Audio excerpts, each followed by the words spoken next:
ये है question number 5। इसके अंदर क्वेश्चन की रिक्वायरमेंट आपको बता रखी है, आपको निकालना है EBIT सेल्स, फिक्स्ड कॉस्ट और identify the company which is better. ठीक है, आपको वेरिएबल कॉस्ट रेशियो दे रखा है, इंटरेस्ट दे रखा है, ऑपरेटिंग लिवरेज दे रखा है, फाइनेंशियल लिवरेज दे रखा है, टैक्स रेट दे रखा है। ठीक है, तो इन सब डेटा के अनुसार आपको ये क्वेश्चन सॉल्व करना है। आइए देखते हैं भैया ये क्वेश्चन कैसे सॉल्व होगा। सबसे पहले तो देखो एक फॉर्मेट अपन मान के चलते हैं भैया, कैसे होता है। Sales revenue minus variable cost contribution. ठीक है, इसमें से अपन फिक्स्ड कॉस्ट को माइनस कर देते हैं तो हो जाता है EBIT।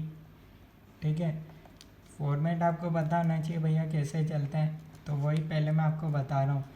EBIT माइनस इंटरेस्ट होता है अर्निंग बिफोर टैक्स, माइनस कर देते हैं अपन टैक्स, तो अपने पास आ जाता है अर्निंग आफ्टर टैक्स। ठीक है, इस तरीके से क्वेश्चन को अपन फॉर्मेट देखते हैं। सबसे पहले कोई सा भी क्वेश्चन सॉल्व करते हैं उससे पहले। ठीक है, तब सबसे पहले भैया अपन देख लेते हैं ऑपरेटिंग लिवरेज। ऑपरेटिंग लिवरेज का फॉर्मूला होता है कंट्रीब्यूशन डिवाइडेड बाय EBIT। ठीक है, दो कंपनी है तो अपन को दो बार ऑपरेटिंग लिवरेज निकालना पड़ेगा, एक बार इधर एक बार इधर। ठीक है, ऐसे ही भैया फाइनेंशियल लिवरेज होगा, उसका फॉर्मूला अपन जानते हैं basically EBIT divided by EBT होता है। ठीक है, इसका भी अपन को दो बार निकालना पड़ेगा, दो कंपनी है ना, A limited and B limited. तो सबसे पहले भैया देखते हैं क्वेश्चन में गिवन क्या। ऑपरेटिंग लिवरेज दे रखा है 5 और 2, 5 और 2। कंट्रीब्यूशन और EBIT दे रखा है क्या? नहीं भैया, कंट्रीब्यूशन भी नहीं दे रखा, डायरेक्ट EBIT तो आपको निकालने के लिए बोल दिया। तो अब इस क्वेश्चन के लिए देखो फाइनेंशियल लिवरेज भी गिवन है, एक तो 3 और 2, EBIT डिवाइडेड बाय EBT। तो ये हो जाएगा भैया EBIT अपने पास है नहीं। अर्निंग बिफोर टैक्स को अपन कैसे लिखें भैया? इंटरेस्ट यहाँ पर आपको गिवन है 20,000 और 1,00,000, 20,000 और 1,00,000 दो कंपनी का है। ठीक है, अब यहाँ आप क्या फाइनेंशियल लिवरेज भी गिवन है, तो यहाँ आप क्या EBIT और EBT निकाल सकोगे क्या? देखो भैया EBIT तो लिख दिया, EBT को अपन क्या लिख सकते हैं? EBIT minus interest, EBIT minus interest 20,000 है पहले केस में। इसी को ही मैं अगर सही से आपको सॉल्व करके बताऊँ तो 3 times of EBIT minus 60,000 equals to EBIT, तो 2 times of EBIT equals to 60,000 हो जाएगा, और यहाँ EBIT आपका आ जाएगा 30,000।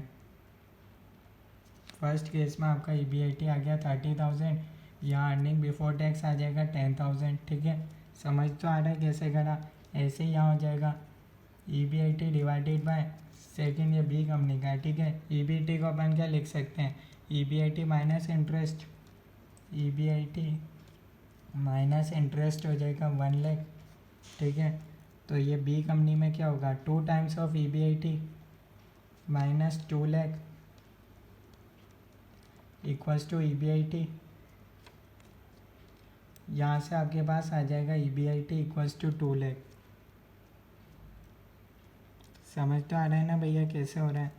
समझ आ जाना चाहिए। 2,00,000 हो गया इसका भी EBIT, 2,00,000 माइनस 1,00,000, 1,00,000 हो जाएगा EBIT। ठीक है, टैक्स आपको दे रखा है 30% है, तो फर्स्ट केस में 3,000, अर्निंग आफ्टर टैक्स 7,000, यहाँ हो गया भैया 30,000, यहाँ हो गया अर्निंग आफ्टर टैक्स 70,000। ठीक है, अब चाहिए अपन को contribution divided bye EBIT first case में 30,000, तो यहाँ से कंट्रीब्यूशन कितना निकलेगा? 1,50,000।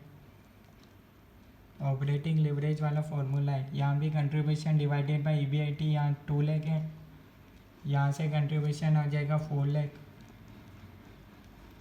फिक्स्ड कॉस्ट क्या अपने पास भैया? अभी तक देख लो भैया, अभी तक कोई चीज़ समझ में नहीं आई हो तो सबसे पहले तो ये बता दो फिक्स्ड कॉस्ट क्या होगा? बैलेंसिंग फिगर हो जाएगा कंट्रीब्यूशन और EBIT के बीच का। ये हो गया भैया 2,00,000। ठीक है, अब क्या चाहिए अपन को? EBIT क्वेश्चन में बोला था निकाल दिया, सेल्स निकालना है, एक आपको सेल्स निकालना है, वेरिएबल कॉस्ट रेशियो दे रखा है उसके लिए। ठीक है, पहले देख लो भैया कोई डाउट तो नहीं रह रहा आपका? पीवी रेशियो का अपन ने एक फॉर्मूला पढ़ा था भैया, contribution divided by sales into 100, ये फॉर्मूला पता होगा। पीवी रेशियो का अपन बोलते हैं 1 माइनस वेरिएबल कॉस्ट रेशियो, तो ये 40% है अगर, तो कंट्रीब्यूशन आपका 1,50,000 डिवाइडेड बाय सेल्स इनटू 100, तो 1,50,000 डिवाइडेड बाय 40 इंटू 100, तो ये आपका हो गया भैया 3,75,000 का सेल्स हो गया। 3,75,000 वेरिएबल कॉस्ट है आपका 60%, ये आपका हो जाएगा वेरिएबल कॉस्ट हो जाएगा 2,25,000। बैलेंसिंग फिगर भी लिख सकते हो। ऐसे ही सेकेंड केस में क्या होगा, 50%, 1 माइनस वेरिएबल कॉस्ट रेशियो को बोलते हैं अपन पीवी रेशियो, तो 1 माइनस 50%, 50% हो जाएगा कंट्रीब्यूशन आपका 4 lakh divided by sales into 100, sales है भैया 4 लाख डिवाइडेड बाय 50 इंटू 100, ये हो गया भैया अपनी 8 लाख। वेरिएबल कॉस्ट है 50%, 4 लाख, ठीक है। सेल्स भी आ गया, फिक्स्ड कॉस्ट आ गया, ठीक है। अब आपको बताना है भैया कौन सी कंपनी बेस्ट है, ठीक है। Identify the company, last point में आपको बोला identify the company which is better, तो आप देख सकते हो भैया जिसका ऑपरेटिंग लिवरेज ज़्यादा होता है उसमें ज़्यादा रिस्क होती है, ठीक है। तो अपन बोल सकते हैं भैया बी वाली कंपनी अच्छी है, क्यों, क्योंकि इसका ऑपरेटिंग लिवरेज कम है, ठीक है। और यहाँ भी आप देख सकते हो जिसका फाइनेंशियल लिवरेज ज़्यादा उसमें ज़्यादा फाइनेंस की रिस्क होगी, तो ये वाली कंपनी बेटर है क्योंकि इसमें रिस्क कम है। तो ये इस क्वेश्चन का सॉल्यूशन, कोई डाउट है तो आप कमेंट्स में बता सकते हो। ओके।